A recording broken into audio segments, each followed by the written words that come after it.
cam4.fr, le plus grand site de webcam live réservé aux adultes. 14h-16h, Brigitte Lahaie, Sud Radio.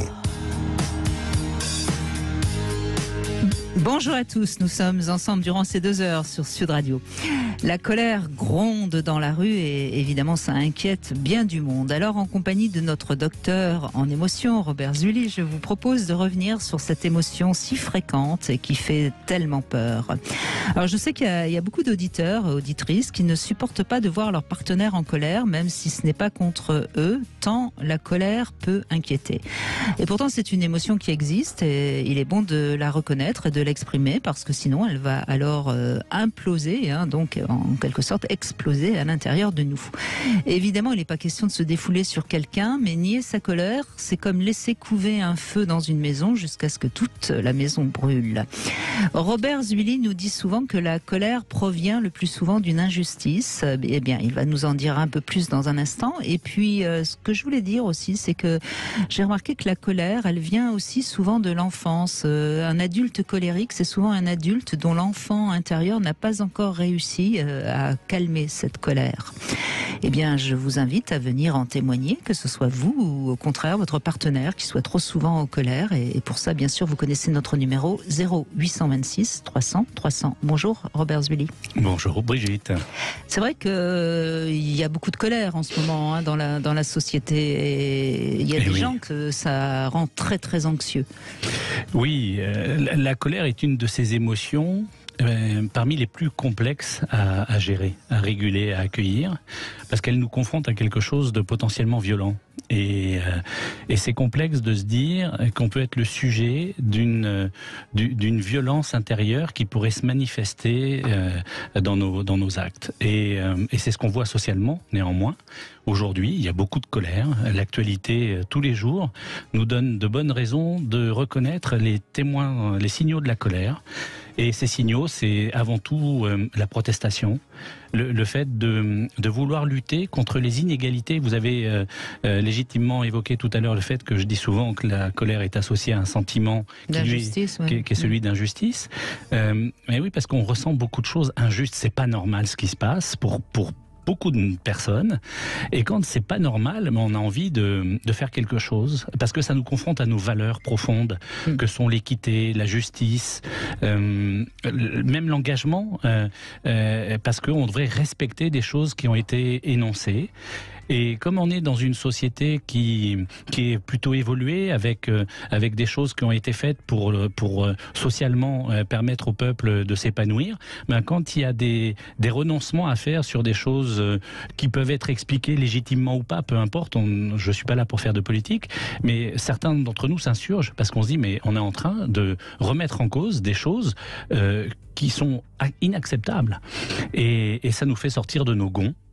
Évidemment. Et la rue est un moyen d'exprimer sa colère. Bien sûr. Alors en restant justement, et puis après on reviendra au couple et à l'intime, si je puis dire. Ce qui est intéressant aussi peut-être, c'est de revenir sur la question du réel et du symbolique, parce que je crois que ça va peut-être aider certaines personnes qui nous écoutent à comprendre ce qui est en train de se passer en ce moment. Oui. Alors ce que vous évoquez, c'est un tout petit peu plus complexe, le lien avec le réel et le symbolique. Évidemment. Mais ça fait appel à ce que vous évoquiez, c'est-à-dire que bien souvent la colère renvoie à une blessure originelle. Et cette blessure originelle, elle s'est passée pour certains à un niveau réel ou à un niveau symbolique, voire à un niveau imaginaire. Le niveau réel, c'est que par exemple, on peut être en colère, considérer avoir subi un préjudice en tant qu'enfant parce qu'on n'avait pas un parent présent. Soit parce qu'il n'était plus là physiquement, pour X raisons, soit parce qu'il était là mais absent. Et donc ça nous fait souffrir, et c'est dans le réel. Et quand il y a des choses en tant qu'adulte qui nous confrontent à cette absence-là qu'on aurait dû avoir, ça fait revivre cette colère. Et au plan symbolique, ça parle de quelque chose de plus intime, qui est souvent en lien avec la reconnaissance et la considération. La dimension symbolique, ce sont des souffrances qui appartiennent à notre histoire et pour lesquelles on s'est senti privé de quelque chose qu'on aurait dû avoir. Ça peut être l'affection, des preuves d'amour. J'entends souvent des personnes me dire « Mais Robert, moi j'ai jamais entendu mon père ou ma mère me dire je t'aime ». Alors malheureusement plus souvent les pères d'ailleurs que les mères. Et donc en tant qu'adultes, ils réparent le préjudice en étant eux-mêmes des parents extrêmement aimants, parfois trop, parce qu'ils veulent vraiment apporter la preuve symbolique à leur enfant, qu'ils les considèrent, qu'ils les encouragent. Et donc tout ça socialement, ça se rejoue d'une certaine manière, parce que ça fait appel à nos blessures. Et quand dans la rue on se sent pas respecté, quand il y a une promesse qui n'est pas faite et qu'on a cette blessure, ben ça vient heurter quelque chose violemment en nous. Et c'est ce qui nous fait réagir, parfois même surréagir.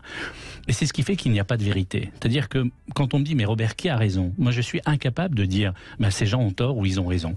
Parce que l'émotion nous guide sur des chemins qui nous appartiennent pas totalement. Oui, bien sûr, sauf que on est en effet dans des choses subjectives et qui sont tout à fait respectables, bien sûr, d'une certaine manière, légitimes si vous préférez.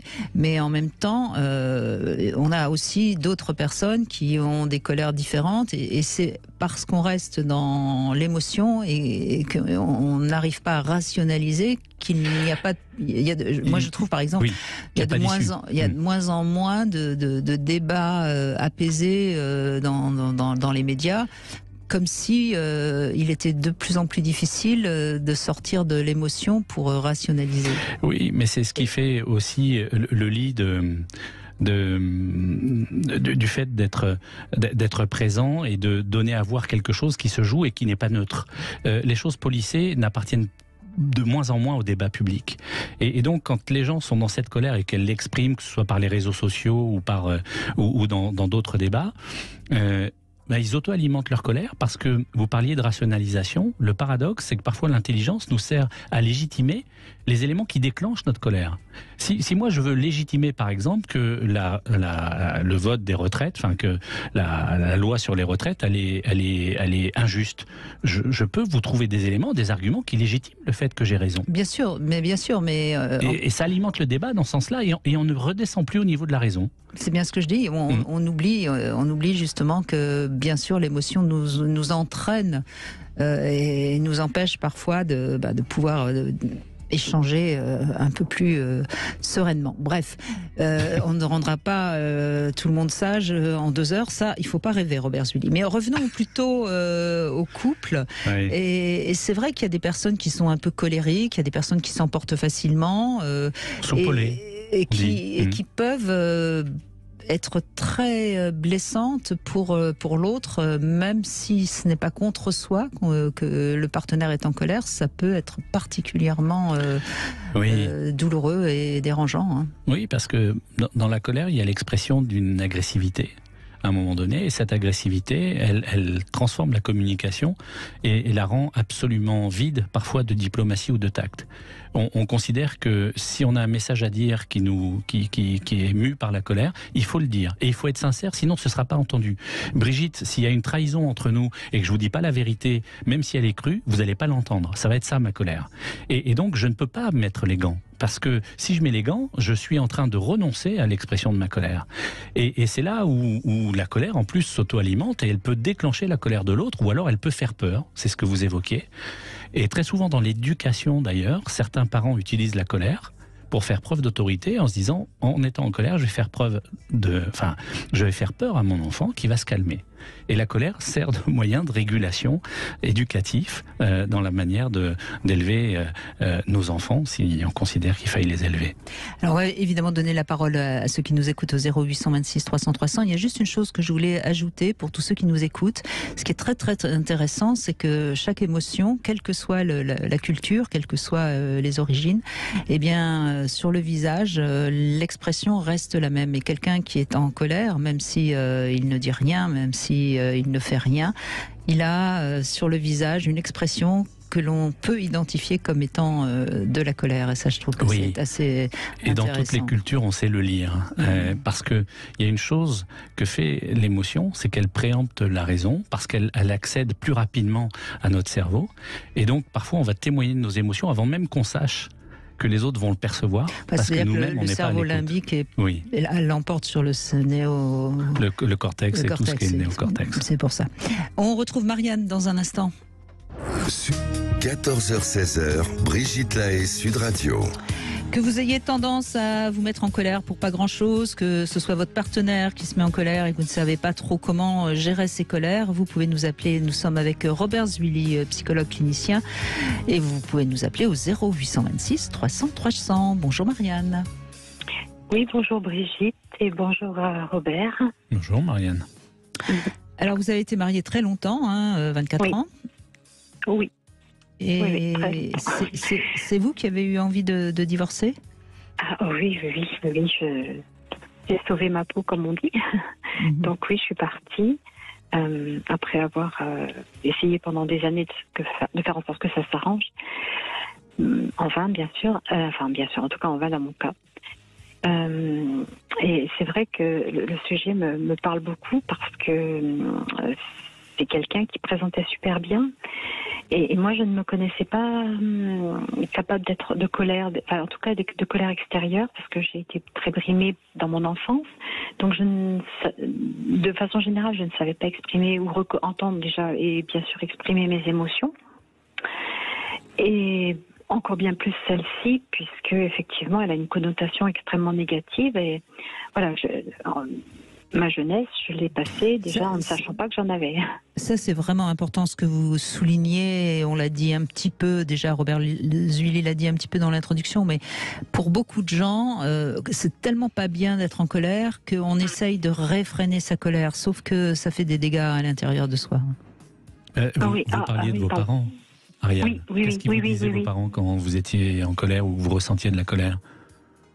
En fait, je n'ai pas de souvenir d'avoir été en colère parce que ma mère, mon père, je n'aime pas utiliser ce mot-là, mais enfin bon, bref, j'étais petite quand il est parti, j'avais 10 ans, et le peu de fois que je l'ai vu, il était dans la violence physique. Donc forcément, on se fait tout petit, on ne branche pas d'un sourcil pour ne pas risquer de... Donc imaginez... exprimer quelque chose, c'était même pas envisageable. Après, dans mon adolescence et avec ma mère, c'était pas forcément mieux. C'était aussi de la violence avec elle, et puis elle était très autoritaire, donc j'avais été habituée à ne jamais exprimer quoi que ce soit. J'ai plutôt vécu dans la peur et je m'enfuyais souvent chez mes grands-parents. Vous avez vécu dans la peur, mais avec certainement beaucoup de colère rentrée. Alors, sûrement, oui, mais je ne l'ai découvert que très récemment, enfin assez récemment, puisque moi, je me sentais lisse, transparente, mais surtout lisse, parce que moi, je n'ai pas de colère, quoi. Enfin, je n'exprimais pas, pardon. Je vais être plus précise. Je me sentais non colérique, je n'ai jamais manifesté quoi que ce soit. Et donc le mari avec qui j'ai vécu un certain nombre d'années, il avait cette spécificité d'être capable, dans un calme olympien, de déclencher chez moi des colères que je n'avais jamais connues. Je disais toujours, il me rend dingue. Ah oui. Oui, et c'est vrai que j'explosais, alors que je m'en voulais. C'était quoi le déclencheur? Il avait plusieurs. C'était sur des petites choses, mais je ne sais pas pourquoi lui, il avait cet art et cette manière. Pourriez nous donner un petit exemple? Alors, un petit exemple. Là, j'avoue, vous savez, ça fait plus de 10 ans, donc. Mais il vous faisait un reproche? Ah oui, c'est bien. Oui, c'était. Ah oui, voilà. Une petite remarque ironique. C'était quoi? Ça partait toujours sur des choses assez insignifiantes, mais il avait. Mais il vous connaissait bien. Il savait où appuyer pour que ça. Oui. Et j'ai eu quelques autres compagnons avant et après lui, et je n'ai jamais connu ça. C'est-à-dire que c'est pas ma nature d'exploser du tout. Mais par contre, voilà, il avait un. Et je ne sais. C'est pour ça que ça m'est difficile de leur dire, parce que c'est très étrange comme fonctionnement. Il suffisait de. Il poussait à bout, mais lui avec un calme fou dans des. Enfin, il soufflait le chaud et le froid, c'est-à-dire que c'était incontrôlable. Il n'y avait jamais moyen. Je crois que pour répondre à votre question, c'est parce que je n'avais jamais moyen de verbaliser quelque chose, parce que ça partait dans tous les sens. C'était votre seule manière de réagir, c'était de vous mettre en colère. Ben oui, parce qu'on n'a pas de réponse logique, rationnelle. Oui, mais vous savez, Marianne, quand vous regardez des groupes d'adolescents qui regardent de haut quelqu'un et qui le bousculent légèrement, il n'y a pas besoin de parole pour déclencher la colère chez quelqu'un. Oui, c'est ça. Alors, voilà, et j'ai vécu longtemps comme ça sans me rendre compte que ça n'allait pas. Mais oui, parce qu'en plus ça me culpabilisait, parce que comme c'était pas ma nature, il me disait toujours mais tu veux jamais revenir. Mais il fallait que je revienne déjà de base vers lui et que je m'excuse. En fait, ça sème beaucoup de troubles. Ce que vous dites, c'est assez intéressant. C'est-à-dire qu'il y a un inversement du processus. C'est-à-dire que normalement, c'est celui qui est en colère qui a subi un préjudice. Parce que ce qui déclenche la colère, c'est un préjudice. Ce préjudice, il peut être réel ou symbolique, comme on l'évoquait tout à l'heure. Mais en tout cas, il y a quelque chose dont on est privé qui ne devrait pas se produire, qui n'arrive pas. Et donc là, c'est lui qui vous fait mettre en colère, donc c'est vous qui vivez le préjudice, et il le transforme comme si c'était lui qui avait vécu un préjudice et vous deviez vous excuser pour pouvoir revenir vers lui. C'est assez particulier comme mécanisme, non ? Eh oui, mais au début, on essaye d'évoluer, puis après, on devient un peu comme un animal sauvage en cage, parce que on sait très bien que ça n'aboutira jamais. Oui, mais Marianne, ce qu'il faut que vous compreniez bien, c'est qu'il avait repéré cette colère qui est en vous, qui remonte à l'enfance.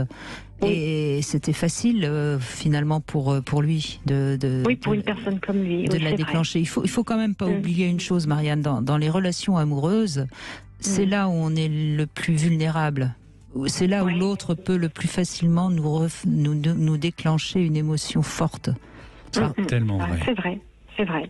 Et le pire, je ne veux pas vous couper, mais le pire, c'est qu'en fait, quand je me suis libérée de lui, donc j'ai entrepris tout un travail sur moi, et puis je me disais, non, de toute façon, il est plus là, il ne déclenche plus rien, donc j'ai pas de colère.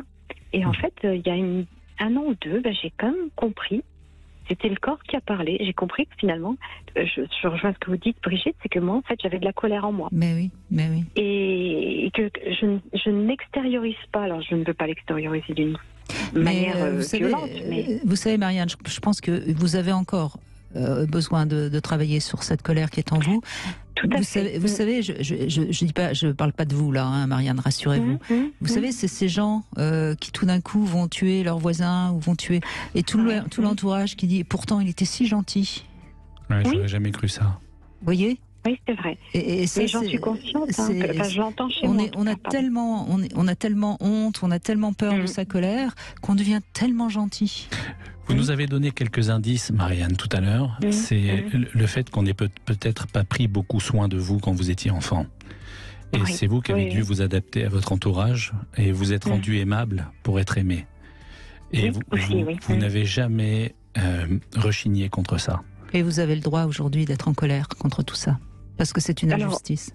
Oui, je le suis, parce que je me le suis avoué aussi, mais je ne sais pas quoi en faire. Eh bien, il va falloir taper sur votre père, sur votre mère, symboliquement, évidemment. Je ne vous demande pas d'aller trouver quelqu'un qui ressemble à votre père et à votre mère. Brigitte m'a dit de te mettre un coup de boule, papa.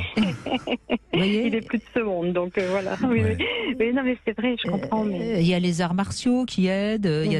Parfois, c'est bien d'écrire. Parfois, c'est de prendre une poupée et de lui enfoncer des trucs dans le ventre. Enfin, vous voyez, je ne sais pas, mais faites quelque chose concrètement. Concrètement, c'est bien la parole. Je suis pas contre le fait d'aller parler à quelqu'un, mais après, il faut que vous puissiez la sortir, cette colère. Et ça va vous faire peur parce que tout d'un coup, vous allez voir à quel point vous avez une énergie agressive qui peut se manifester. Et n'en ayez pas peur. Laissez-la se manifester. Oui. Je suis désolée d'utiliser cette expression, mais ça bouffe de l'intérieur. Oui, mais il y a de la colère. Mais c'est pour ça qu'il y a qu'en manifestant cette énergie avec votre corps sur un objet, sur je ne sais pas, prenez l'habitude de couper du bois avec une hache. Enfin, faites quelque chose. Je vous assure, et vous allez voir que ça va monter crescendo. Ça va vous faire un petit peu peur, c'est vrai, mais vous allez la libérer, cette colère. Et il n'y a que comme ça que vous allez vous libérer. Parce que vous avez déjà réussi quelque chose avec votre ancien mari, c'est que vous avez rompu le lien, et ça, c'est un acte qui répare. Si vous voulez sortir de la colère, il n'y a pas d'autre moyen dans une certaine mesure, que de demander réparation. Mais oui. Et bien souvent, on s'interdit de demander réparation parce que justement, on culpabilise. On se dit oui, mais bon, ils ont fait ce qu'ils ont pu. Déjà, c'était pas facile pour eux, et on n'ose pas. Et c'est comme ça que la colère s'auto-entretient et s'alimente. Et notre corps finit par nous rappeler à la raison, en quelque sorte, parce qu'il y a des troubles qui vont émerger. N'attendez pas que ces troubles émergent. Et demander réparation. Demander réparation, il y a plein d'indices que vous a déjà donné Brigitte. Vous pouvez écrire en demandant réparation, en disant voilà ce dont j'ai été privé, voilà ce que j'aurais aimé. Et déjà, rien que ça va vous faire du bien. Et ensuite, mettez-le en scène de différentes manières pour pouvoir vous autoriser à exprimer cette agressivité, parce que ça fait aussi du bien. Merci Marianne, en tout cas, merci beaucoup de votre témoignage et bon courage. On continue dans un instant avec notre Sexy News. Soazic Belin, on va parler des chauves. C'est l'instant Sexy News. Alors Robert Zully, pour l'instant ça ne vous concerne pas encore tout à fait, hein, mais Soazic Belin va nous parler des chauves. Vous voulez que je me mette en colère, c'est ça? Non. Et oui, ça peut être l'origine d'une colère. Mon sujet du jour, donc. Pour vous, Brigitte, et nos auditeurs, j'ai regardé un nouveau documentaire produit par Bangoumi et réalisé par Valentin Molette et Paul Sansfourche, Chauve, la revanche. Et j'ai adoré. J'ai adoré parce que ce film est déculpabilisant, parce qu'il est drôle, bienveillant et parce qu'il est vrai, tout simplement, parce qu'on n'y pense que très peu au poids que pour ces messieurs, qu'est le poids pour ces messieurs de perdre leurs cheveux et à tout âge, même si ça l'est encore davantage lorsqu'ils sont jeunes. Alors selon l'IFOP, la calvitie touche environ 13% des Français, soit près de 8,5 millions de personnes. Les hommes sont davantage concernés avant 65 ans, 25% d'entre eux en souffrent, contre seulement 2% pour les femmes. Donc nous en avions déjà évoqué la question de l'alopécie féminine, et c'est vrai que pour une femme, perdre sa chevelure, c'est renoncer à une certaine image de la féminité, du moins c'est comme ça que c'est ressenti. Mais pour ces messieurs, il ne faut pas oublier que les codes de virilité qui sont véhiculés par notre culture et notre société associent aussi les cheveux à la puissance. Qu'est-ce que l'on ferait d'un lion sans sa crinière ostentatoire? Alors cette image du lion, elle n'est pas de moi, mais elle est d'un des témoins de ce documentaire, l'humoriste Fabrice Eboué. Alors pour ceux qui ne le connaissent pas, sachez que cet homme maîtrise l'humour très trash, sans filtre, et il a fait de sa problématique capillaire un argument comique en accentuant sa tonsure, en laissant ses cheveux frisés autour lui donner une espèce de grosse couronne, un air de Krusty le clown, l'assumer et en jouer sur scène et sur ses affiches de spectacle pour mieux vivre avec. Alors dans ce documentaire, on va suivre les déboires capillaires de personnalités, Éric Judor, Carlito, François Allu, Fabrice Eboué, donc Franck Leboeuf, Laurent Baffy, Cyrus North, qui racontent avec humour toujours, mais aussi beaucoup d'émotion, comment ils ont réussi à retourner la situation en leur faveur, puisqu'il y a deux possibilités, l'acceptation ou le déni. Mais avant toute chose, il y a la prise de conscience. Devant son miroir, ses photos, ou en regardant un film, ils découvrent leur calvitie. Certains la redoutent, c'est le cas de Franck Leboeuf qui, victime de la génétique, a déjà l'exemple de son père et de son grand-père. À 22 ans, il a l'impression d'en faire 35. Pour le vidéaste Cyrus North, le constat est glacial. On écoute un extrait. Je l'ai compris à la fois assez tôt et assez tard. Assez tôt parce qu'en fait j'ai vu que je perdais quand même beaucoup mes cheveux, quoi.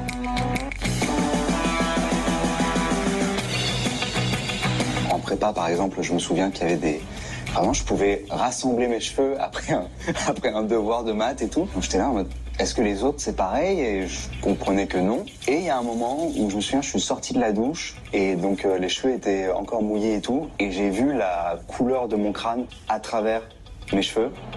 Et là j'ai fait, ok c'est chaud en fait. Je crois que ça va arriver. Pour le sociologue Michel Messu, cette sentence est difficile à vivre parce qu'avec la perte des cheveux, il y a ce symbole de la castration qui va avec. Imaginez donc la problématique que cela peut être dans le processus de séduction. Le dégarni au cinéma, c'est un peu l'image du gentil loser. On a tous en tête le personnage de Jean-Claude Duss, interprété par Michel Blanc dans Les Bronzés. Certains vont donc tester remèdes et shampoings, d'autres vont passer par la solution plus radicale mais efficace, encore critiquée, et moquée aujourd'hui, les implants capillaires. D'autres seront plus timides et feront appel à un bon coiffeur pour éviter, vous savez, les petites mèches qui viennent se mettre sur le côté là pour camoufler le crâne dégarni. Et là, on pense à Valérie Giscard d'Estaing. Oui, parce qu'en politique, le cheveu, c'est symbole de jeunesse, de résistance et de vaillance. Souvenez-vous de la polémique autour du salaire, presque 10 000 € mensuels attribués au coiffeur personnel de François Hollande. Alors certains tenteront la perruque, mais pour qu'elle soit acceptée en public, il faudra la revendiquer. Exemple Andy Warhol, à contrario d'André Agassi, qui a perdu un match de Roland-Garros parce que trop concentré sur sa perruque, qu'il avait très peur de voir atterrir sur la terre battue. La solution pour beaucoup passe donc par un changement radical, le rasage, la boule à zéro. Et les femmes, qu'est-ce qu'elles en pensent? Voici un extrait du spectacle de Blanche Gardin. Je vois un chauve passer, et puis je pensais à autre chose comme ça, puis tout d'un coup, sans y penser, je me dis tiens, il est pas mal ce mec. Un chauve. T'en as un chauve. Je peux envisager sexuellement un chauve aujourd'hui. Non mais c'est fou. Non mais moi les chauves, il y a encore un an, je les regardais avec un mélange de compassion et d'amusement, quoi, légèrement condescendant, quoi. Pour moi le chauve, c'était une espèce à part de l'humanité, quoi. C'était entre l'aveugle et l'humain, le chauve, quoi. Je dirais.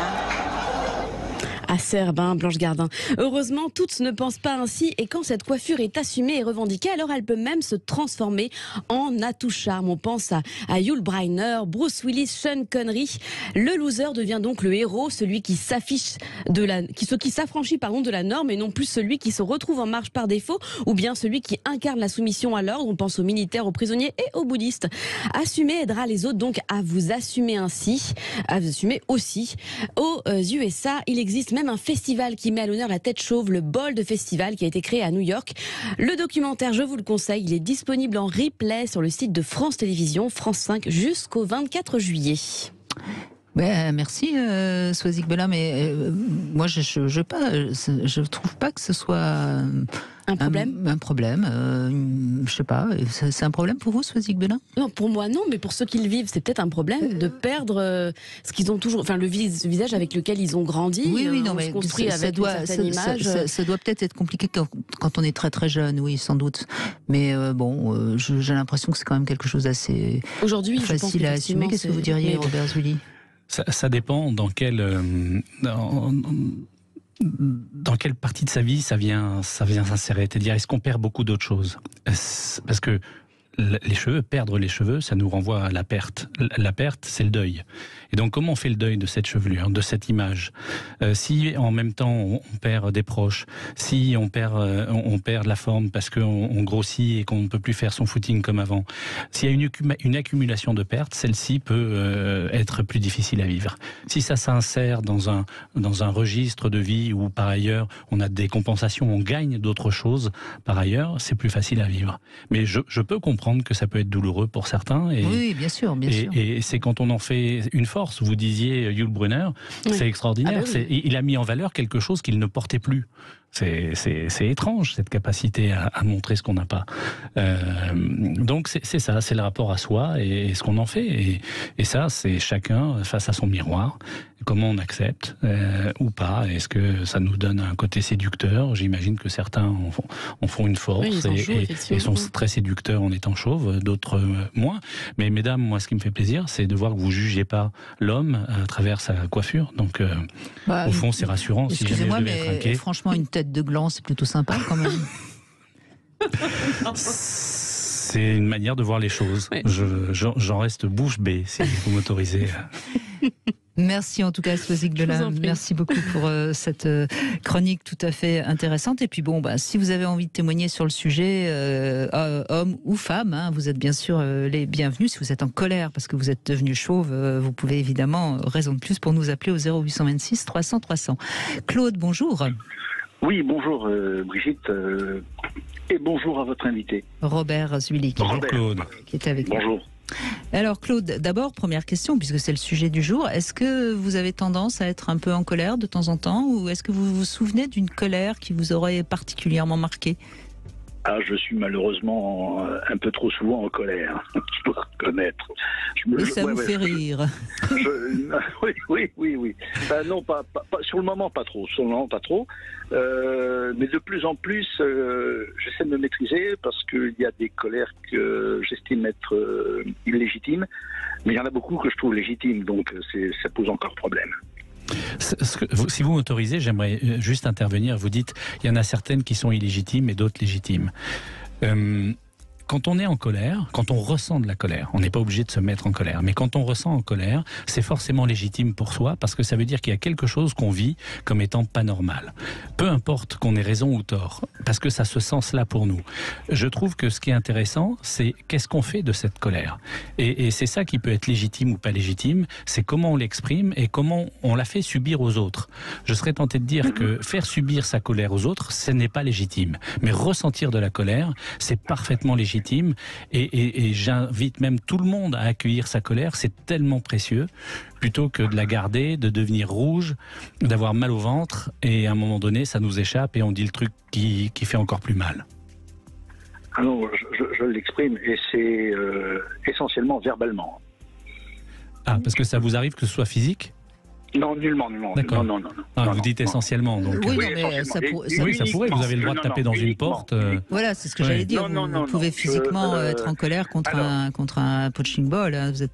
Oui, mais non. L'âge aidant, même sur la table, je ne donne plus le coup de poing. Je vais me limiter à des excès verbaux. Et qu'est-ce qui vous traverse dans ces moments-là ? Pourquoi vous rentrez en colère ? Parce qu'il y a quelque chose qui m'a profondément contrarié. Et je pense que la chose qui va me faire rentrer d'une manière le plus profonde en colère, c'est l'injustice. C'est une chose qui m'insupporte au plus haut point. Et là, je vais être très en colère. Et je vais l'exprimer verbalement. Oui, absolument. Oui. L'injustice, c'est une chose que je ne supporte pas. Et vous savez d'où ça vous vient, tout ça ? Non, cette sensibilité à l'injustice ? Non, pas particulièrement, parce que non, je sais pas d'où ça me vient. Je sais pas. C'est la question intime. Hein. Robert Zully, on n'est pas là pour le questionner sur la colère. Il n'est pas obligé de rentrer dans l'intime, mais il peut y avoir quelque chose d'évident. Il était d'accord pour répondre à 3 questions un peu. D'accord. Mais peut-être pas pour qu'on lui fasse qu'on le mette sur le divan pour analyser sa colère. Hein. Non, mais j'essaye de le faire sortir de ses gonds pour voir si vraiment il va se mettre en colère. Mais je suis un peu désespéré. Non. Et surtout, sachant que je suis à l'écoute de vous, rien ne fera que je pourrais rentrer en colère. Je crois comme ça, l'interprétation que je pourrais faire, après tout, je vous la donne, hein, Claude, vous en ferez ce que vous voulez. Je pense que, comme beaucoup de gens, il y a une soif d'idéal et une envie d'idéal, et puis voilà, mais sauf qu'à un moment donné, quand on devient adulte, il faut prendre conscience que malheureusement, le monde n'est pas idéal et il faut devenir sage. Et c'est comme ça qu'on arrive à calmer sa colère. Il y a probablement de cela dans l'origine, mais je pense que la première chose qui m'a fait rentrer en colère, et c'était certainement intérieurement, c'est lorsque j'ai perdu mon père, que j'avais 12 ans, et qui était pour moi un exemple, et l'homme qui devait m'apprendre son métier, en plus. Et il devait vous transmettre quelque chose et vous en avez été privé. Voilà. Oui. Bravo de savoir le dire comme ça avec simplicité. C'est vrai, bravo. Eh bien, une deuxième question un peu plus sexe, Claude. Hein. Allez, on y va. Oui. Combien vous avez eu de partenaires ? Plutôt 1 ou plutôt 100 ? Entre les deux, mais je vais être plus près des 100, oui. C'est indécent. Vous êtes très en forme, Robert Zully, aujourd'hui. Oui. Pourquoi ce serait indécent, d'ailleurs ? Non, c'était pour le jeu de mots. Non, moi, je pourrais être envieux, mais pas jaloux. C'est pour le jeu de mots. Bon, d'accord. Et alors, dernière question, est-ce que c'était 100% des femmes ? Oui. Ah oui. Bon. Oui. Vous avez l'air déçue, Brigitte ? Oui, parce que vous aviez perdu votre père tôt, on ne sait jamais. N'importe quoi. Là, elle va peut-être déclencher de la colère chez vous, Claude, non ? Non. Vraiment, vous l'aimez beaucoup, Brigitte. J'écoute trop souvent Brigitte pour qu'elle puisse... Vous êtes un inconditionnel. Absolument. Vous êtes absolument pas réaliste. Même si au moment où je l'ai découverte, je l'ai fait avec un certain sourire, je ne veux pas dire de moquerie, mais certains sarcasmes. Mais j'ai appris à connaître Brigitte et tous ses talents, et surtout son talent de psychologue. Eh oui, les idées reçues, elles ont la vie dure. Hein. Oh là là. Oui. Bon, Claude, vous pouvez poser une question à Robert Zully, il vous écoute. Eh bien, c'est terminé. Si un jour, la colère a pu déclencher chez lui l'envie d'avoir un rapport sexuel. Alors, c'est pas ce qui a déclenché un rapport sexuel, mais ça peut être l'acte sexuel peut être réparateur d'une tension dans le couple et ça pourrait arriver. Qu'est-ce qu'il est faux cul. Non. C'est dingue ça. Vous voulez vraiment que je me mette en colère, Brigitte? Sur l'oreiller. Enfin, on sait très bien, vous savez, il y a une tension. C'est sexuel. Mais vous écoutez un peu. Vous savez, il y a une tension parfois quand on est en colère avec quelqu'un et on veut lui faire payer. Eh bien, parfois dans le lit, on va lui faire payer en montrant une forme de reprise du pouvoir, d'affirmation de sa sexualité par une forme de violence tout en étant acceptable. Voilà, ça peut être réparateur. Ça remet un peu l'estime de soi masculine, parfois mal placée, à un endroit acceptable. Mais je le recommande pas. C'est pas ce qu'il y a de mieux. Très bien, merci. Merci Claude, en tout cas, merci beaucoup de cet échange. Allez, on fait une petite pause et on retrouve Charles, je crois, dans un instant. Sud Radio. La colère, c'est une émotion qui n'a pas bonne presse. Eh bien, on essaye justement de la rendre plus acceptable. Juste, en tout cas, plus acceptable, si vous préférez. Robert Zwilly. Alors, c'est Charles qui est avec nous. Bonjour Charles. Bonjour Robert et bonjour Brigitte. Merci de m'accueillir sur votre radio. Je vous en prie Charles. Alors, vous avez envie de parler de ce sentiment, enfin de cette émotion plutôt? Oui, en fait, si vous voulez, moi je sors d'une relation, et c'est tout frais puisque ça vient d'arriver au mois de janvier. Oui. Où, en fait, j'ai porté mon ex-compagne, aujourd'hui je vais le dire comme ça, pendant 20 ans. C'était quelqu'un que j'ai connu dans le cadre de mon travail, qui était assez fragile, qui m'avait touché parce qu'elle était mère célibataire à l'époque, et elle était, si vous voulez, un peu en sur-régime de par son travail, étant donné que c'était la nounou qui élevait son fils. Donc je l'ai toujours accompagnée, j'ai toujours soutenu, porté, on a eu des enfants ensemble, voilà, et puis on a fait un bout de chemin, on était mutés ensemble.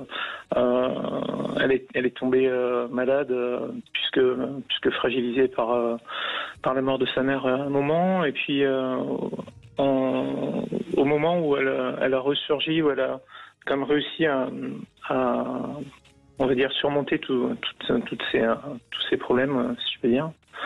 Je l'ai aidé à retrouver un nouveau travail. Elle a réussi à avoir son CDI. J'ai toujours essayé d'être là pour elle. Et tout récemment, j'ai découvert qu'elle avait quelqu'un et ça a été la pire, si vous voulez, le sentiment d'injustice ou une trahison. Clairement, c'était ça. Vous savez qu'on sent pas de la colère dans votre voix là. Si vous voulez, je me suis accompagné entre-temps, parce que sinon, je ne serais pas là. On était dans des rapports où elle avait son ego avait repris le dessus.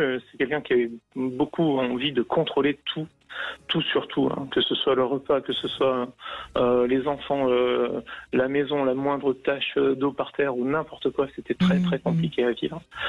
Et elle se mettait elle-même en colère, hystérique, je ne sais pas pourquoi, elle était presque... Mais c'est pour ça qu'elle contrôlait tout justement, puisque dès que quelque chose n'était pas sous son contrôle, ça la mettait en colère, donc c'est pour ça qu'elle contrôlait tout. Ça montre bien que c'est quelqu'un qui est non seulement fragile, mais qui en plus est quand même un petit peu, on va dire borderline, pour prendre un mot un peu générique, je pense. Hein. Mais Charles, c'est peut-être contre vous que vous êtes en colère pour avoir gâché 20 ans de votre vie? Mais en fait, c'est un peu ça, parce que clairement, j'aurais peut-être dû... oui, j'ai gâché 20 ans de ma vie, puisqu'on fait... Quand je dis gâcher, c'était pour vous faire réagir. Hein, oui, mais vous aviez raison, parce qu'en fait... oui, j'avais compris. Et, depuis que je vous écoute, je comprends tout à fait comment vous êtes. Et c'est pour ça que je me mets pas en colère, oui. Oui, parce que j'ai envie de vous faire du bien que je vous ai dit ça. Parce que je crois que c'est ça votre problématique. C'est vous être en paix avec vous-même là maintenant qu'il va falloir faire. C'est ça. C'était très difficile à accepter. On n'avait pas de vie de couple. Je me suis toujours effacé en fait, au profit de la famille, des sacrifices de déplacement, de travaux, que ce soit dans la maison. Oui, mais est-ce que comme ça, hein, je vais un petit peu donner deux hypothèses très caricaturales. Mais est-ce que c'était parce que vous vouliez la sauver ou est-ce que c'est parce que toujours vous vous êtes effacé? Un peu des deux, je dirais. Un peu des deux. J'avais vraiment envie de ce sentiment de lire sa détresse me toucher en fait. Et j'avais vraiment c'est vrai, on parlait comme une psychologue, c'est incroyable parce que j'en ai vu une il n'y a pas longtemps. Et c'est exactement ce qu'elle m'a dit, hein, c'est vous pouvez pas la sauver. C'est chacun comme il est. Moi, j'avais espoir qu'elle change et elle avait espoir que moi je change. Mais c'est toujours moi qui ai changé par rapport à elle. Et en fait, c'est terrible parce que. C'est une grande qualité, vous savez, Charles, d'être capable de s'adapter à l'autre. Hein. C'est plutôt une force qui malheureusement vous a un petit peu emprisonné dans une relation qui n'était pas bonne pour vous, mais cette capacité d'adaptation, gardez au moins ça de positif dans ce que vous avez vécu. Mmh. Merci, ouais. Oui, pardon. Non, il y a quelque chose de fort dans ce qui vient de se dire entre vous et Brigitte. Effectivement, vous avez sans doute été touché par sa fragilité et vous avez voulu la réparer. Mais à force de la réparer, à un moment donné, peut-être que ça a aussi fait son office et que vous avez dit elle est revenue avec un ego restauré et forcément l'histoire n'était plus la même et donc vous ne pouviez plus la réparer. Et donc, en quelque sorte, il n'y a rien de péjoratif là-dedans, elle n'avait pas besoin de vous, parce que vous savez, parfois dans des histoires amoureuses, ce sont des névroses qui se rencontrent et on se rend service mutuellement. Et à un moment donné, ce qu'elle vous a dit, c'est que j'ai plus besoin de toi aujourd'hui. Et donc, ces 20 ans que vous avez gâchés, si je reprends cette caricature de tout à l'heure de Brigitte, pour vous provoquer, ça a été un investissement que vous avez fait pour elle. C'est un cadeau. Et c'est peut-être ce qui peut vous aider à accepter ça. C'est un cadeau douloureux, mais vous l'avez fait. Et aujourd'hui, vous pouvez pas le reprendre. Et il faut vivre avec ce cadeau que vous avez fait et qui vous avait fait du mal. Mais vous lui avez rendu service, probablement.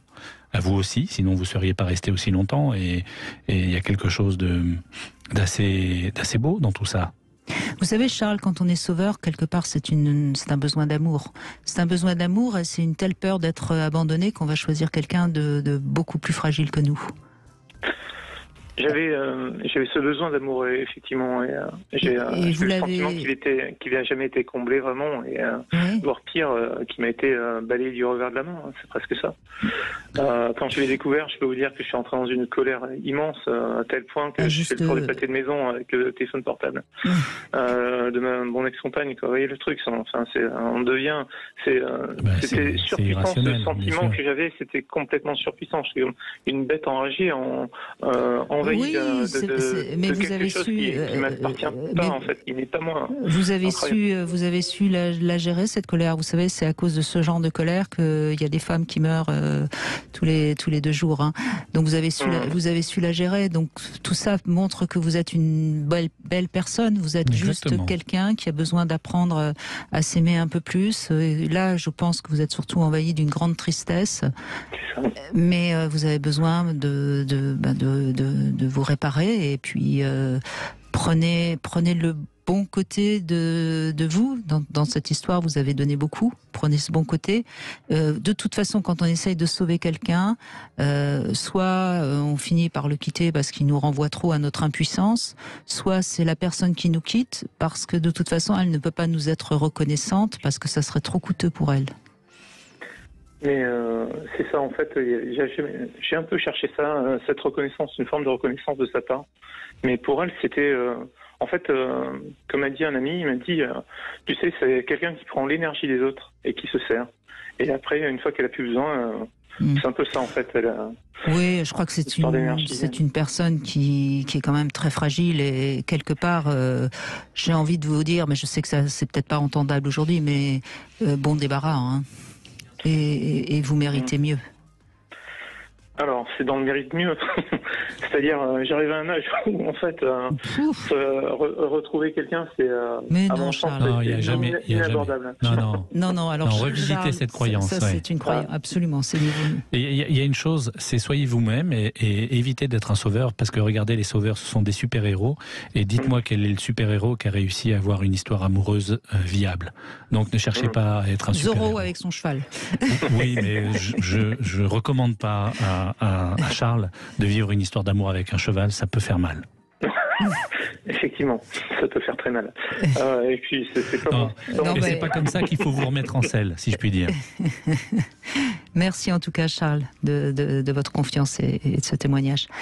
On continue après les infos, bien sûr. Robert Zully a parlé de la colère avec vous au 0826 300 300. Et on voit que colère et tristesse parfois sont liés. Ça, c'est aussi intéressant. Et éventuellement, on y reviendra après les infos.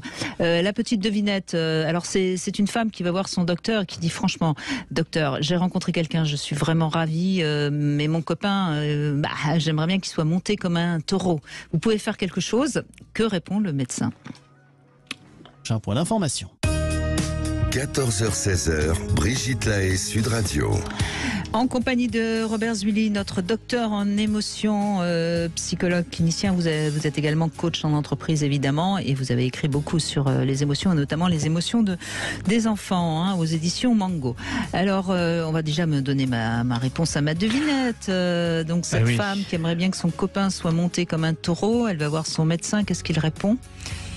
Est-ce que vous êtes assez vache avec lui? C'est pas mal, bravo, c'est joli, ça aurait pu être une réponse, c'était pas celle que j'ai... C'est pas acceptable du coup? Si, c'est acceptable, donc je ne vous donne pas la mienne. Non, surtout donnez-moi la vôtre. Eh ben, le médecin lui dit, déshabillez-vous, on va commencer par les cornes. Alors... Ça c'est vache. Ça c'est vache, oui c'est vrai, vous avez raison. Enfin c'est vache. Ça dépend. Elle va peut-être aimer. Bref, plus sérieusement, je disais juste avant les infos qu'en effet, c'est intéressant de constater, on l'a vu avec le témoignage de Charles, et moi j'ai déjà remarqué comment parfois la colère et tristesse s'en mêlent. Oui, alors ce que j'ai découvert, c'est que, vous savez, je dis souvent qu'il n'y a que 4 émotions, la joie et la tristesse, la colère et la peur. Et la caractéristique de la colère et la peur, c'est quand on n'arrive pas à réguler ses émotions, c'est-à-dire en faire quelque chose de favorable, elles se transforment très souvent en tristesse. La non-résolution d'une colère se transforme en tristesse, parce que quand on est privé de quelque chose, parce que c'est le sens du préjudice qui déclenche la colère, et qu'on n'obtient pas réparation, du coup on perd quelque chose. Et la perte, c'est ce qui nous renvoie à la tristesse et au deuil. Donc, toute colère qui ne sera pas résolue va nous rendre tristes, et parfois les deux fusionnent. C'est-à-dire que je suis surpris de rencontrer des adultes, ils vivent quelque chose qui les met en colère et ça les rend tout de suite tristes parce qu'ils ont tellement été habitués dans leur vie à ne pas savoir réguler la colère que ça les met d'emblée dans une posture alimentée par la tristesse. Et il faut faire attention parce que ça peut même entraîner une déprime bien sûr, parce que c'est dur à vivre. Marie, bonjour, merci d'être avec nous. Bonjour Brigitte, bonjour Monsieur Zully. Bonjour Marie. Robert. Bonjour Robert. Ouais, ça fait super sérieux si vous m'appelez pas Marie. Excusez-moi. Bonjour à vous. Alors moi, je viens de mettre un terme à une relation. 3e épisode d'une relation, là où j'ai passé 8 mois à aider cette personne qui au final est rentrée dans une colère injustifiée, une colère noire et qui m'a traitée comme si j'étais une enfant de 4 ans qui avait fait une grosse bêtise en fait. Je pense que là elle s'est attribuée, c'est la 2e fois que j'ai affaire à cette histoire, puisqu'elle m'avait déjà fait la même chose en 2010 en fait. J'ai voulu lui faire une surprise et elle m'a engueulée comme si c'était mon parent parce que j'ai voulu lui faire une surprise et je ne lui avais pas demandé son avis pour acheter des places de concert. Et là en fait elle est rentrée dans une colère noire parce qu'elle m'avait demandé de ne pas m'occuper d'un animal en détresse qui ne pouvait pas s'alimenter seul et que j'ai essayé d'aider. Et en fait, eh bien là, elle est rentrée dans une colère noire en disant tu ne m'as pas écouté, tu me parles de respect dans le couple, mais tu ne m'écoutais pas, je t'ai demandé de ne pas t'en occuper, tu l'as fait. Donc on aurait dit une pièce de théâtre, elle ne me laissait pas m'expliquer, pas parler. Je lui ai dit mais tu sais que j'aime les animaux, je pouvais pas le laisser comme ça dans cet état. Tu ne m'as pas respecté, je t'ai demandé 3 fois, etc. Et en fait, voilà, c'est allé très très loin. Je lui ai demandé si c'était normal, si elle pensait normal de se mettre dans cette colère et de me parler comme ça. Ça a été très très long et au final j'ai mis un terme. Je lui ai dit ramène-moi chez moi, c'est terminé. Et voilà, j'en suis là. Et bon, je me suis rendu compte que c'était pas du tout la personne que je croyais être. Voilà. En tout cas, elle a sans doute, et c'est important, je vous le dis pour vous, mais je le dis aussi pour tous ceux qui nous écoutent. Quand quelqu'un se met dans une colère comme ça, aussi forte et aussi injustifiée, parce qu'en effet, ok, vous n'avez pas respecté ce qu'elle vous avait dit, mais vous avez respecté votre éthique, donc vous étiez dans votre bon droit. C'est souvent, c'est pas souvent, c'est toujours parce que ça parle d'elle et ça parle de quelque chose qui réactive une blessure très profonde, très forte, qu'elle n'a absolument pas analysée, dont elle n'est absolument pas au courant. Et donc, dans ces cas-là, quand on est à notre partenaire qui se met dans une telle rage par rapport à quelque chose d'aussi injustifié, il faut surtout essayer, pour désamorcer, de lui dire ok, mais qu'est-ce que ça provoque, et essayer de l'aider à remonter à ce qui a provoqué cette colère chez elle, voyez. Oui, tout à fait. Mais moi, bon, c'est peut-être plus ou moins ce que j'ai essayé de faire en fait. Parce que effectivement, elle avait un père très colérique aussi, qui rentrait dans des colères comme ça. Elle me l'a dit après. Bon, je le savais. Et en fait, effectivement, oui, c'est son petit enfant intérieur qui est encore en elle et qui est encore blessé et qu'elle n'a pas soigné, effectivement, qui s'exprime à chaque fois qu'elle a une frustration et qu'elle ne sait pas gérer ses émotions et gérer sa colère. Il y a 2 petits indices que vous avez donnés. Vous avez parlé du fait que vous vous sentiez vous-même infantilisé, donc c'est probablement quelque chose que lui-même a dû subir. Oui. Et par ailleurs, oui, vous vouliez dire ? Oui, c'est une jeune femme en fait. Et effectivement, elle a réveillé en fait une blessure en moi. C'est que elle est née le même jour que mon papa, donc au mois de novembre, Scorpion tous les 2. Et en fait, elle a réveillé. J'ai eu un papa un peu tyrannique aussi. C'est pour ça que bon, un peu colérique. Voilà, tout à fait. Donc malheureusement, je ne sais pas pourquoi, voilà, je devais avoir besoin de terminer cette histoire parce que ça s'est arrêté en 2010. Je l'ai recontactée gentiment pour prendre des nouvelles et puis c'est elle qui est revenue me chercher, etc. Et au final, tout ça pour vous dire que je l'ai sortie d'une histoire toxique et que finalement, elle se faisait dominer. Et là, elle a voulu me dominer, m'infantiliser, m'humilier.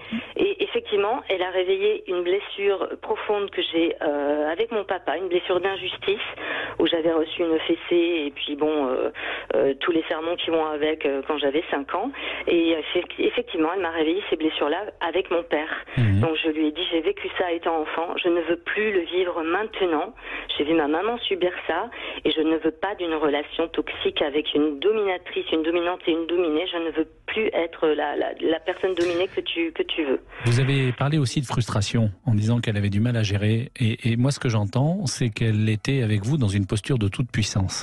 C'est-à-dire que vous lui apparteniez en tant qu'objet d'amour, il n'y a rien de péjoratif dans le mot objet, mais ce que ça veut dire c'est que pour elle, à partir du moment où vous l'aimiez, vous lui deviez une certaine forme d'allégeance et cette toute puissance ne peut pas être remise en cause et c'est ce que vous avez créé en ne l'écoutant pas. Vous avez remis en cause son statut et ça lui a été insupportable. Et je pense que ce que vous dites, bien sûr, ça vous renvoie à quelque chose qui vous a blessé aussi. Et donc, il y a des points communs entre l'humiliation et l'infantilisation. Mais il y a aussi une chose, c'est qu'il n'y a aucune raison d'imposer ça à quelqu'un, surtout quand on l'aime. Donc, au-delà de toute blessure à laquelle ça vous renvoie, je crois qu'il est parfaitement légitime qu'à un moment donné, vous vous épargniez ce genre d'attaque, parce que c'est pas acceptable, tout simplement. Tout à fait. C'est pour ça que j'ai mis un terme et que j'ai réalisé en fait que ce n'était pas du tout la personne que je croyais être. Je savais qu'elle avait un côté un peu un double maléfique, un peu manipulatrice, menteuse, etc. Mais rassurez-moi, vous avez quelques défauts, vous aussi. Oui, moi je suis, je suis un petit peu anxieuse.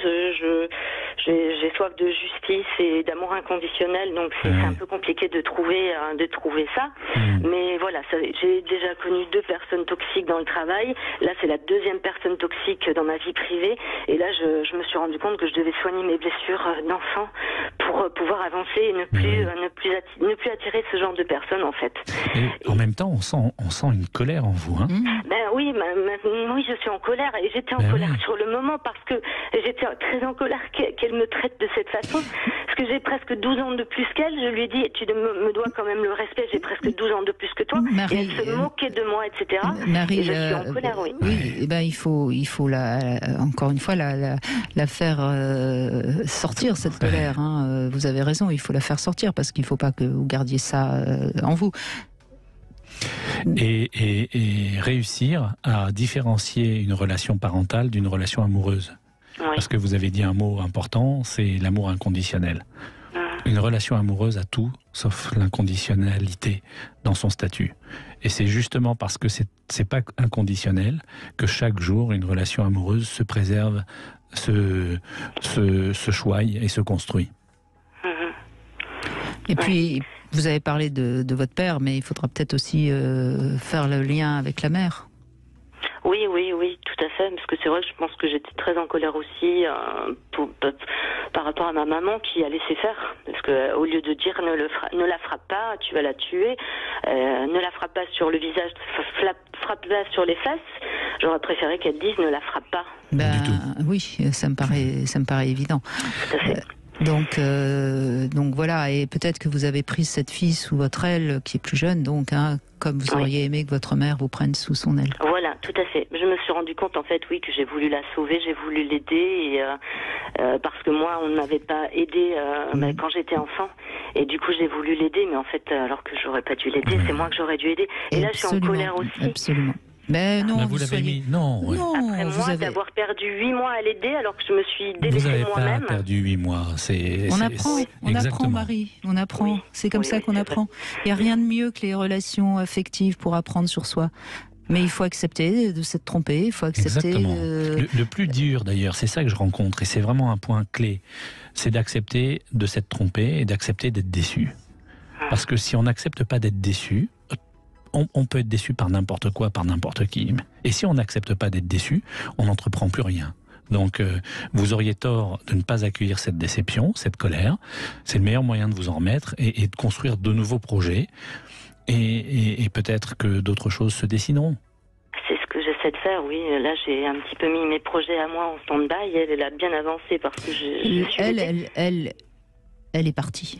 Voilà, c'est ça en fait, c'est ça dont j'ai besoin, c'est que je tourne en boucle depuis un peu plus d'un mois maintenant, parce que c'était de la série. Et là, j'aimerais savoir comment je peux, parce qu'en plus j'ai mis le dictaphone, donc j'ai enregistré une bonne partie de la conversation, parce que je me suis dit, elle va continuer, elle avait commencé. Et du coup, ça m'aide, parce que je réécoute, je réécoute, et là, j'arrive pas à décrocher, je réécoute un peu tous les jours.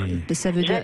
C'est très ambigu ce que vous faites. Marie, c'est que quelque part, vous êtes encore attaché un peu à elle, et que vous avez une part inconsciente qui aimerait bien la revoir. Donc c'est ça aussi qu'il va falloir. Il faut faire le deuil de cette histoire, même s'il y a eu des moments merveilleux, parce que de toute façon c'est une histoire qui ne peut pas vous faire du bien. Maintenant, il faut que vous avanciez avec vous-même. Oui, et il faut arrêter de cultiver l'ambivalence, Marie. Merci en tout cas de votre témoignage. On continue dans un instant et on va retrouver Charlie également. Robert Zully est avec nous et nous évoquons donc cette émotion de colère qui visiblement fait réagir beaucoup et on va vous essayer évidemment de donner la parole à beaucoup de monde. Bonjour Charlie. Bonjour Brigitte, bonjour Robert. Bonjour Charlie. Merci d'être avec nous Robert. Charlie, pardon. Enfin Robert aussi d'ailleurs. C'est gentil parce que vous ne l'aviez pas dit pour l'instant, mais bon, c'est pas grave. Bon. Je ne vais pas me mettre en colère. Charlie, alors ? Il est un peu soupolé, notre invité aujourd'hui.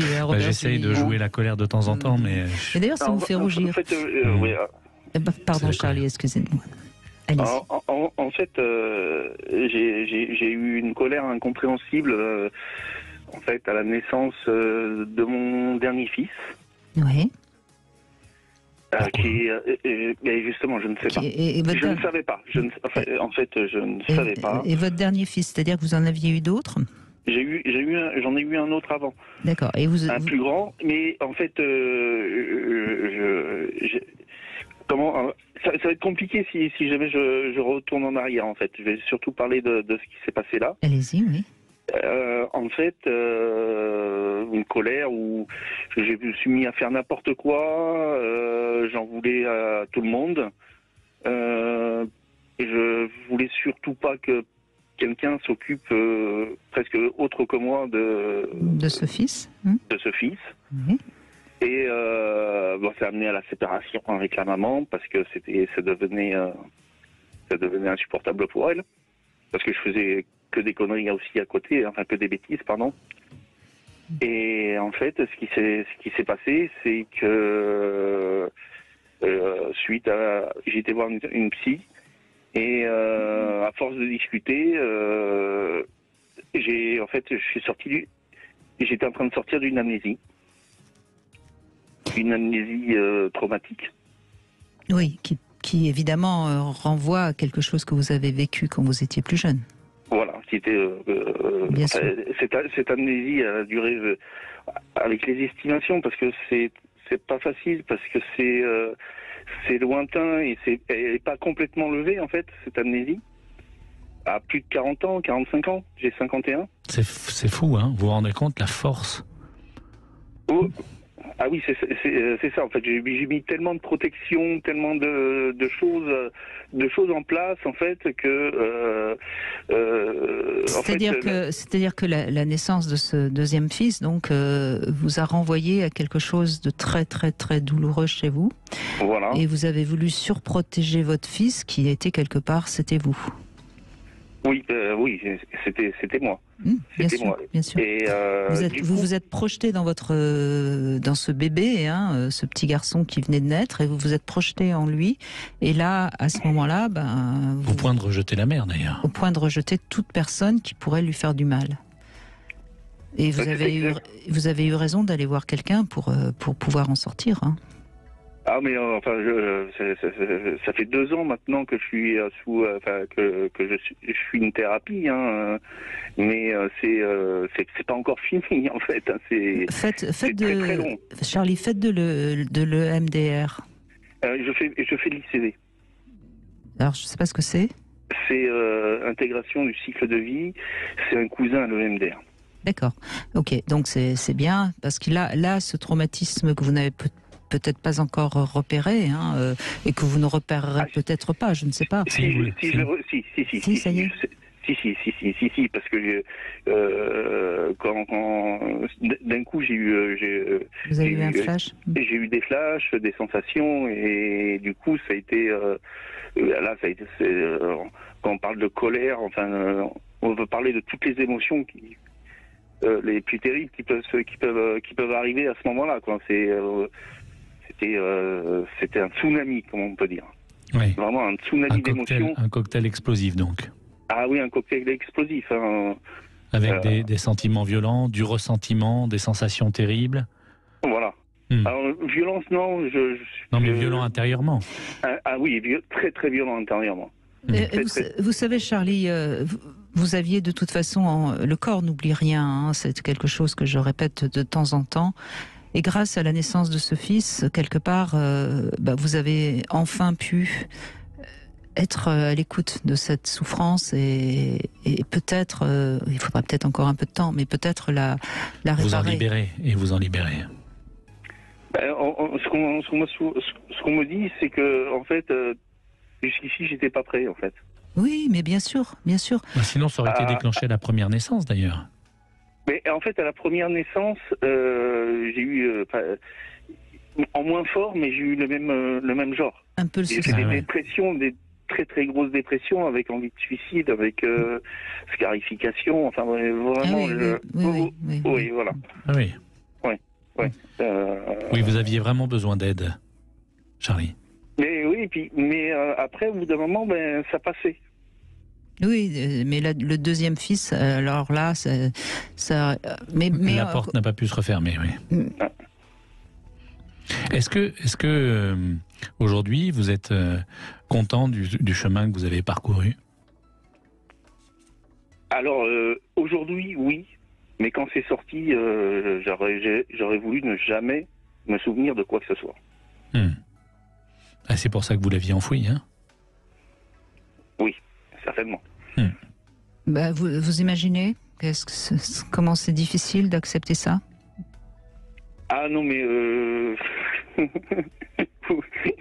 l'imagine tout à fait, parce que vraiment, pour moi, ça a été...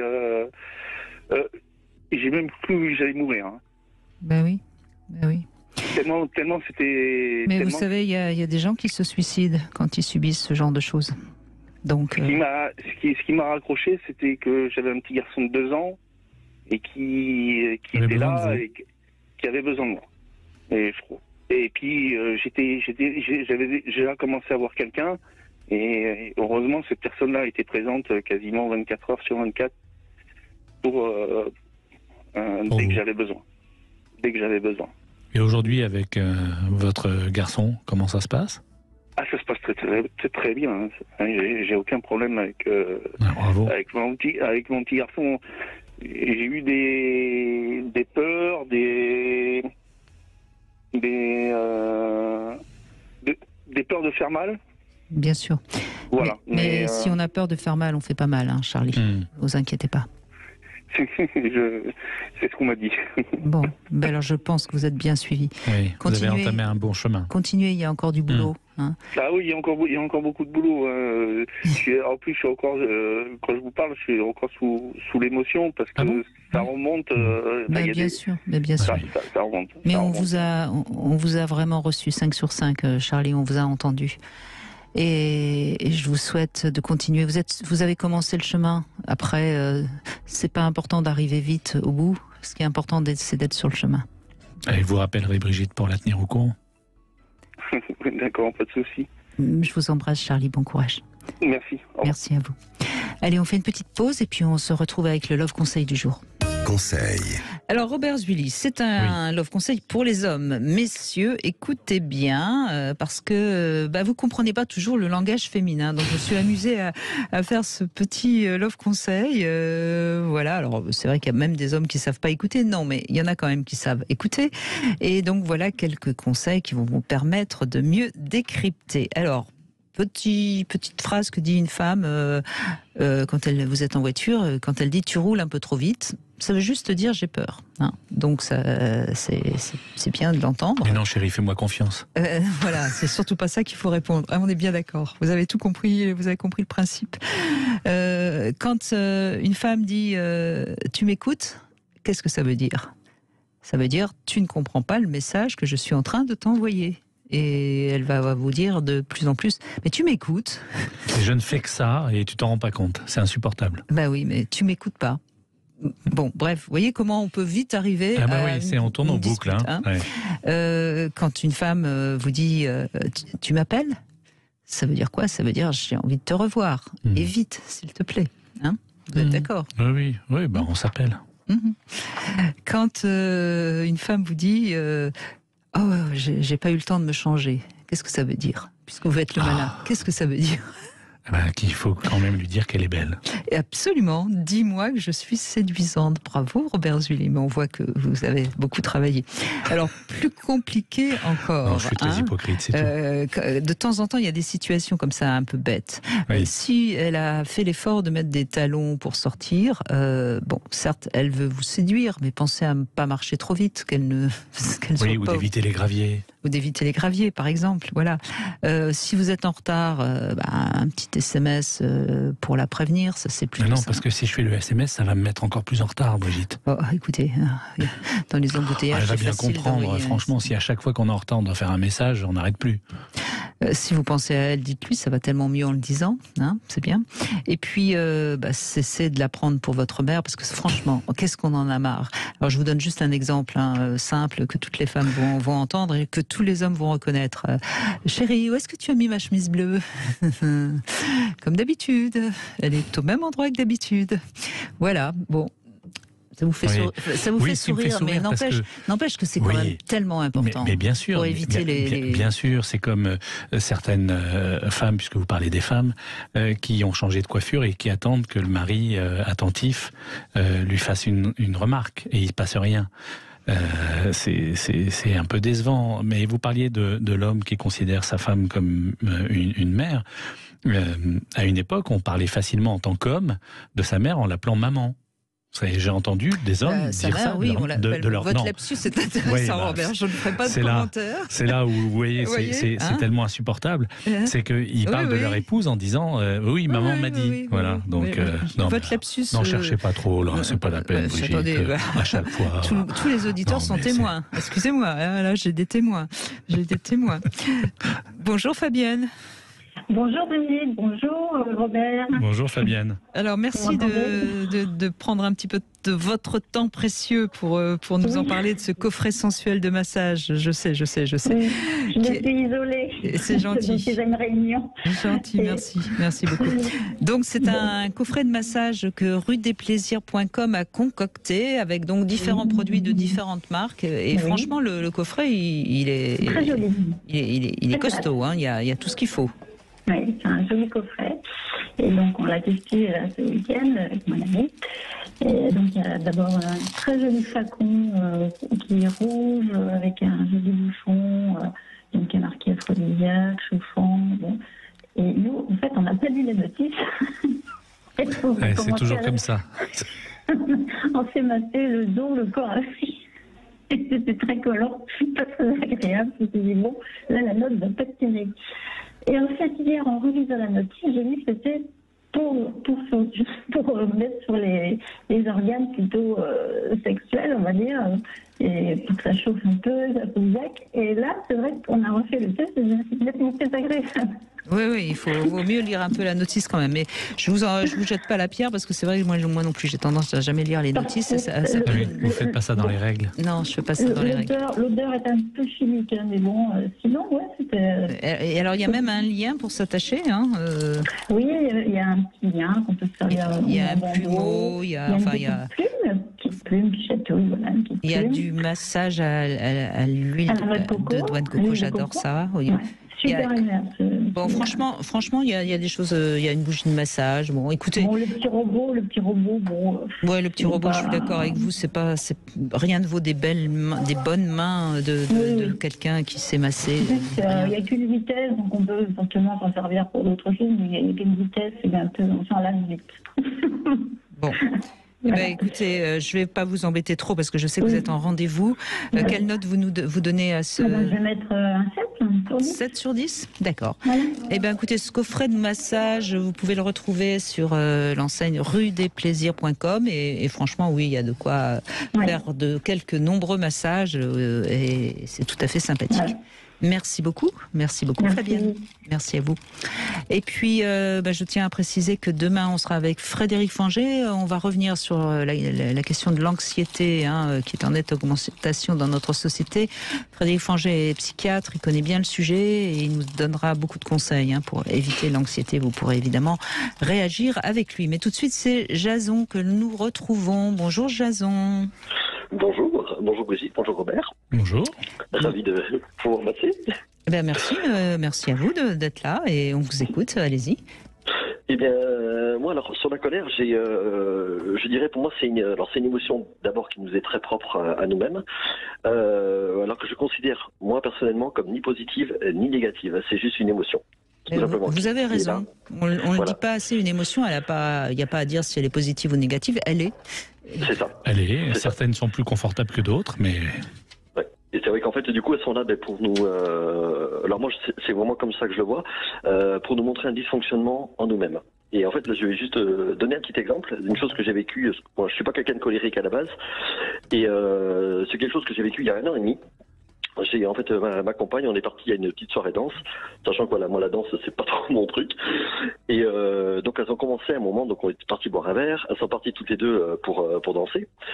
Et donc ça dansait bien chaleureusement. C'était c'était mignon à voir quoi. Et à un moment, je les ai plus vues et là je me suis mis en colère. Et j'ai pas compris pourquoi. Parce qu'en fait, voilà, il y avait rien de mal, elles dansaient juste comme elles se connaissent très bien, elles sont toutes les deux amies. Donc il y avait rien. Oui, mais elles vous ont exclus et ça vous a mis en colère. Ouais. Voilà. Et en fait, au départ, je comprenais pas pourquoi cette colère. Et donc je suis sorti parce que j'étais vraiment pas bien. Et en fait, ça m'a juste renvoyé dans mon passé. Pourquoi cette émotion est venue appuyer sur quelque chose qui du coup m'a fait mal, alors que c'était anodin. Et en fait, ça m'a juste rappelé que ma première compagne avec qui je me suis marié, en fait, m'avait quitté parce qu'elle avait pris des cours de danse. Et en fait, elle m'avait quitté avec l'un des danseurs. Et voir me retrouver tout seul, rejeté, ça m'a juste rappelé là-dessus. C'est quelque chose que j'avais pas accepté dans le passé et que je me suis repris en pleine tête avec cette situation. Bah bravo, Voilà. parce que ça montre quoi? Ça montre qu'à l'époque, vous n'avez pas su exprimer votre colère. Et la blessure est restée, était encore, on va pas dire béante, hein, parce que bon, quand même, vous l'aviez un peu cicatrisée, mais pas complètement, et ça a réappuyé sur. C'est ça. Ouais. Et en fait, à chaque fois qu'on a de la colère qui arrive ou de la tristesse, c'est pas quelque chose qui est dirigé, je dirais, contre nous. En fait, on se met en colère envers les autres, envers une situation, patron, peu importe. Mais en fait, quand on se met en colère, surtout quand elle est mal dirigée, c'est juste quelque chose qui vient appuyer sur une blessure qui est en nous. C'est pas la faute de l'autre, en fait. L'autre, il vit juste de sa vie. Il dit quelque chose qui ne va pas. C'est vrai, mais c'est pas toujours comme ça non plus. C'est vrai, ça je vous l'accorde. C'est vrai que là, des fois, il y a des situations où il faut se fâcher. Ça, j'entends tout à fait. Mais si cette émotion, en fait, vient appuyer sur quelque chose qui nous fait vraiment du mal, c'est qu'il y a quelque chose pour moi dans le passé qui n'est pas réglé. Et en fait, plutôt que de se mettre en colère contre l'autre personne, moi je dirais plutôt allons chercher en nous-mêmes pourquoi on s'est mis en colère. Oui, mais enfin, il y a des fois, il y a vraiment des raisons. Jason, on peut aussi être en colère parce que quelqu'un ne nous a vraiment pas respecté. Oui, tout à fait. Nous a fait. Oui, la légitimité d'une colère, quelle qu'elle soit, pour celui qui la ressent, elle est incontestable. Et c'est ça qui est particulier avec nos émotions, elles génèrent des ressentis qui, pour nous, sont incontestables. Et c'est pour ça que j'invite toujours, quand quelqu'un est en colère, plutôt que de lui dire « écoute, va te calmer et tu reviendras me voir quand tu seras calmé », vous êtes sûr de ne pas le revoir. Il faut savoir accueillir l'émotion, et si c'est de la colère, savoir accueillir la colère de son interlocuteur ou de son conjoint. Mais ce que vous dites est intéressant, c'est que vous avez su faire un parallèle entre une blessure initiale et vous n'êtes sans doute pas remonté justement à la blessure initiale. C'est-à-dire que la question que vous posez au fond, quand vous dites tout ça, Jason, et je sais que vous parlez très vite, et en parlant très vite, qu'est-ce que ça permet ou pas? Ça permet pas à vos interlocuteurs toujours d'exprimer les choses. Donc c'est important que vous laissiez de la place aux autres aussi. Mais c'est pas ce que je voulais dire. C'est que dans ce que vous évoquez, vous parlez du rejet et de la mise à l'écart. Ça pose la question de qu'est-ce qui, dans votre histoire personnelle, vous renvoie à ça. Et je vous invite à vous interroger parce que peut-être qu'en comprenant cette histoire originelle et ce qui a pu vous toucher, vous saurez éviter d'être focusé sur des signaux faibles qui pourraient vous donner le sentiment d'être mis à l'écart ou d'être rejeté. Oui. Là, vous appuyez sur un point que j'avais pas vu. Mais oui. Et vous le savez. Et vous le savez forcément. Ouais. Oui, c'est vrai. Et là c'est vrai, je pense que je n'avais pas voulu faire le lien. Mais le fait de vous l'entendre, ça appuie comme il faut. Voilà, et c'est précieux de le faire parce que ça nous évite des désagréments. Le rôle de l'émotion, c'est pas forcément d'être toujours dysfonctionnel. Elle est dysfonctionnelle, l'émotion, quand on n'a pas réussi à les réguler, à les accueillir. Vous savez, je dis souvent, l'émotion, c'est le lion dont nous sommes le dompteur. Mais à qui on a donné le manuel en tant qu'enfant pour dompter nos lions? Donc on sait pas le faire. Et c'est un apprentissage de toute une vie. Parfois, certains ont la chance, parmi nous, de l'apprendre très vite, naturellement, et d'autres parce qu'ils suivent des enseignements. Mais quand c'est un minou, c'est pas un lion. Oui, je ne sais pas quoi vous répondre, Brigitte, mais j'ai très mignon un minou, donc oui, on n'a pas besoin de l'apprivoiser peut-être. Mais voilà, c'est encore une remarque qui tombe au bon moment et c'est au poil, je trouve. Allez, on va en ronronner de plaisir, hein, Jason. En tout cas, bravo, parce que vous avez tout de suite saisi ce que voulait vous dire Robert Zully. Donc, vous êtes en chemin, comme j'aime à le dire. C'est vrai. En tout cas, merci pour ce petit point. Ça fait plaisir. J'apprécie. Et merci à vous. Ouais. Allez, on fait une petite pause et puis on va conclure dans un instant avec Françoise, je crois. 16h, Brigitte Lahaie, Sud Radio. Robert Zuilly est avec nous. Vous êtes psychologue clinicien. Je sais pas que je vous appelle toujours docteur en émotions, mais parce que vous avez beaucoup décrypté nos émotions et vous travaillez sur les émotions depuis de nombreuses années. Écoutez, je trouve que c'était une émission particulièrement intéressante parce qu'on voit à quel point la colère est une émotion très fréquente et comment elle peut se traduire de 10 000 manières différentes. Et c'est ça qui est peut-être intéressant à comprendre. On a de toute façon tous à des moments eu des colères, hein. Mais c'est pas forcément dans l'image qu'on en a comme ça qu'elle se manifeste. Et je trouvais que merci à ceux qui ont témoigné parce qu'on voit bien que c'est très variable. Et c'est une des émotions qui a une durée de vie parmi les plus importantes parce qu'elle a une caractéristique, c'est que souvent la colère s'auto-entretient. Parce que vous vous rappelez, il y a une injustice, mais il y a un préjudice. Et bien souvent, quand on subit un préjudice, on ne sait pas demander réparation. Et donc, on attend que l'autre nous apporte le préjudice qu'il devrait légitimement nous apporter, puisqu'on vient de le subir. Et on attend, il se passe rien. Et donc, ça rajoute au préjudice, parce qu'on se dit en plus, si c'est une femme qui réagit comme ça, ou un homme, elle se dit d'autres, mais il s'en fout. Et donc, ça génère un autre préjudice. Et donc, la colère a cette faculté de générer le carburant qui l'auto-alimente. Bonjour Françoise. Bonjour Brigitte, bonjour Robert. Bonjour. Mais voilà, j'ai aujourd'hui des gros points d'interrogation. Ça fait 14 ans que je suis avec mon conjoint. Mais bien sûr, c'est un remariage. Enfin, c'est pas un remariage. Ça fait 14 ans que je vis avec lui. J'ai divorcé. Mon conjoint a divorcé également. Bon, il a eu peut-être des moments très difficiles avec son ex-femme, mais aujourd'hui, je suis un petit peu inquiète au niveau de son comportement. Il avait des crises de colère vis-à-vis de ses filles, et aujourd'hui, c'est contre moi. Voilà, donc je pense qu'il faut toujours un bouc émissaire. Je suis partie 3-4 mois pour dire c'est plus possible, c'est fini. Il a tout fait pour pour revenir vers moi, donc j'ai fait l'effort de revenir. Et ces crises existent depuis tout le temps, une fois par mois. Depuis le début que vous étiez ensemble ou pas?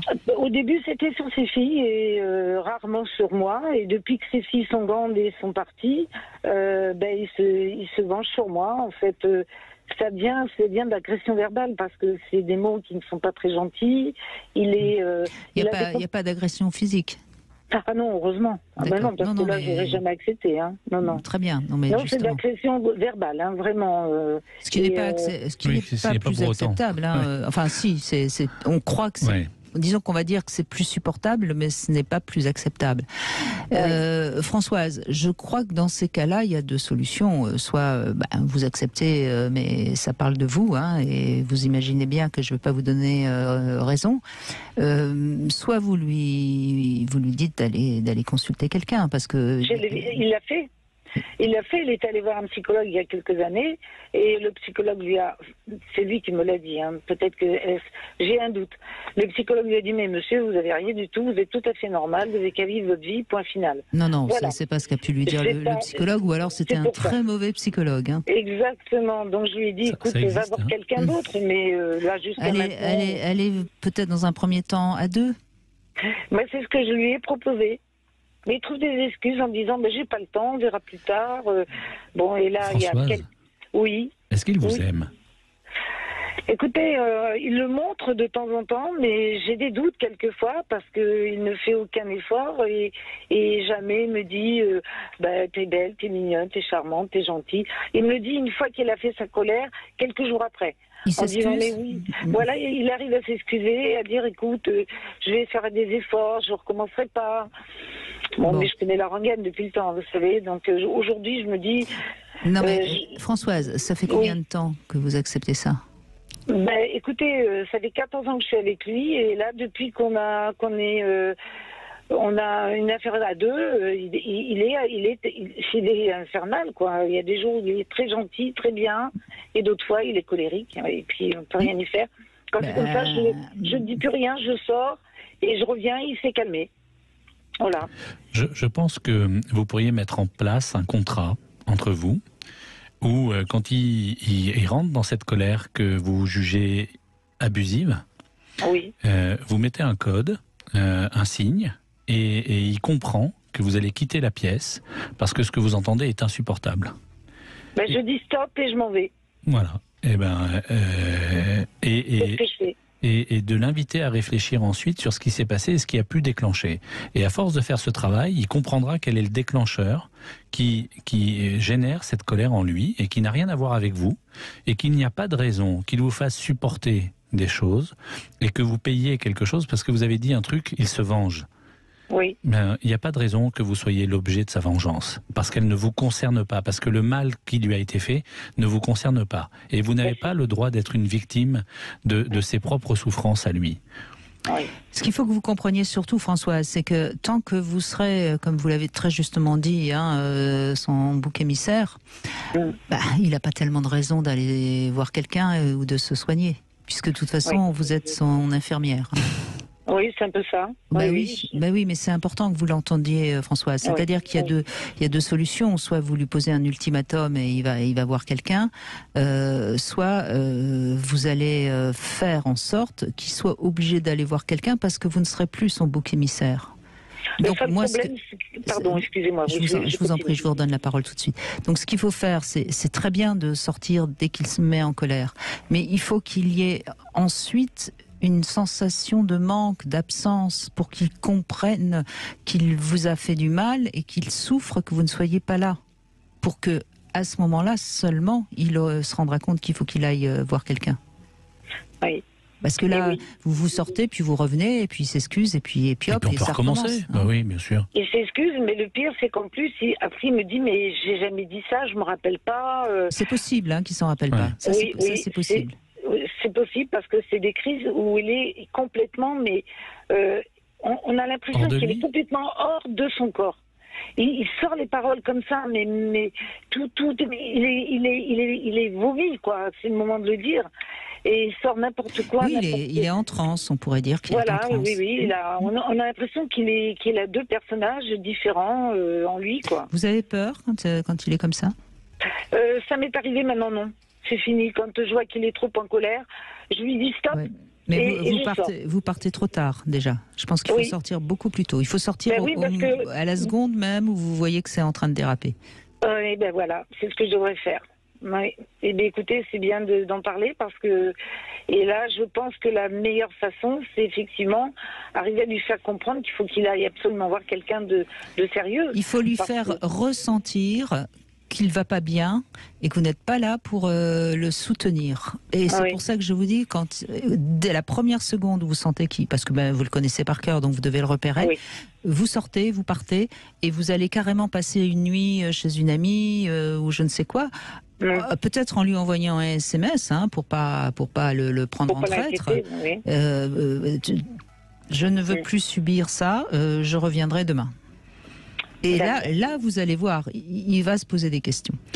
Mais ne sous-estimez pas le fait que, quelque part, vous puissiez avoir une part de co-responsabilité. Et quand je dis ça, c'est pas une accusation. C'est vraiment que peut-être, malgré vous, de temps en temps, vous lui envoyez des messages qui l'aident à utiliser cette colère. Donc il y a peut-être aussi une part de co-responsabilité, et si vous identifiez ça, ça vous aidera aussi peut-être à anticiper et à éviter de le confronter à ça. Et il y a 9 chances sur 10, Françoise, que ça vienne de sa maman, cette histoire. Encore la mère. Ben oui, non mais ça a été ses filles, maintenant c'est vous. Oui, vous payez quelque chose pour les autres. Mais c'est pas à vous de payer. Oui, je comprends très bien. C'est exactement ce que j'avais compris. C'est pour ça que j'arrive à l'excuser de temps en temps. Mais là, je crois qu'il va falloir que je se fasse... Françoise, ça explique, ça n'excuse pas. Tout à fait. Ça explique, je comprends. Mais c'est pas la même chose. C'est vraiment important que vous le compreniez. Ça explique, mais ça n'excuse pas. Donc, il vous demande pardon, donc éventuellement vous pouvez lui pardonner. Mais vous n'avez pas à subir parce que justement, ça n'excuse rien. Parce que ça fatigue moralement, physiquement. Ça détruit. Voilà, Françoise. c'est une destruction à petit feu. À petit. Tout à fait, je suis d'accord avec vous. Voilà. Mais dites-lui que si c'est son objectif et qu'à la fin, il puisse se plaindre de vous comme quoi vous l'avez rejeté et que vous n'étiez pas aimable, ça donnera raison à sa névrose. Merci Françoise et bon courage et écoutez-nous surtout, je vous en supplie.